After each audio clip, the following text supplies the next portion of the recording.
We're here with Jerry Gatto in Ancaster, and we're talking about myths associated with closing day. Jerry, lots of myths out there, and of course, being the public, we believe them. So help us with this. Well, there are lots of myths. There are lots of myths. To begin with, normally, once we've had our initial meeting that we talked about our last session, the client understands the process. I always recommend that a day before closing, the client obtain a final inspection of the home just to ensure that there has been no damage or things are basically in the same condition as they saw them.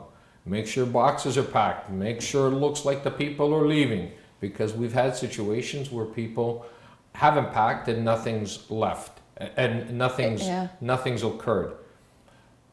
Once we sign all the papers a couple days before closing, we sign the mortgage, we sign the transfer.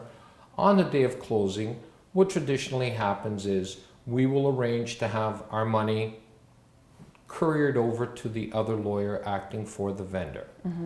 He arranges to courier the keys to our office. At that point, once both sides have all the money and the keys, we do a final sub-search of the property to ensure that there has been no liens registered since the last time we did a search. We then also do a writ of execution search to ensure that there have been no judgments registered against either the vendor or the purchaser that could frustrate the transaction. At that point, once we're satisfied, the lawyer for the vendor releases the transfer to us. We register. At that point, you're now the proud owner of a new home.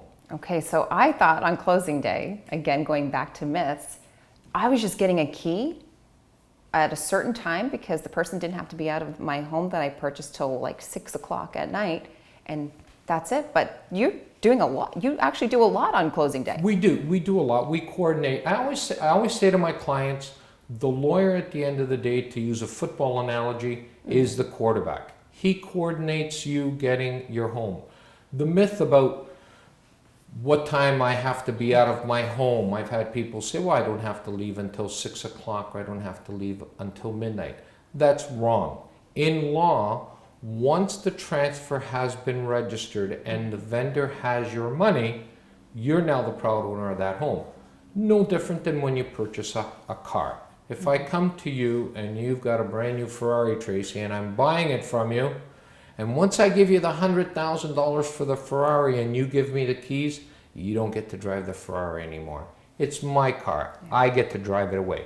So if the transaction closes at 2 o'clock in the afternoon, legally, you are now the owner at 2 o'clock. If it closes at 5 o'clock, you become the owner at 5 o'clock. And the vendor should be out of the home at that point. Okay, so you really are working for your client. That's great. If you would like more information on services offered by Jerry, check out his website at Gatto6.ca. Jerry, thank you very much for all your information. My pleasure, Tracy.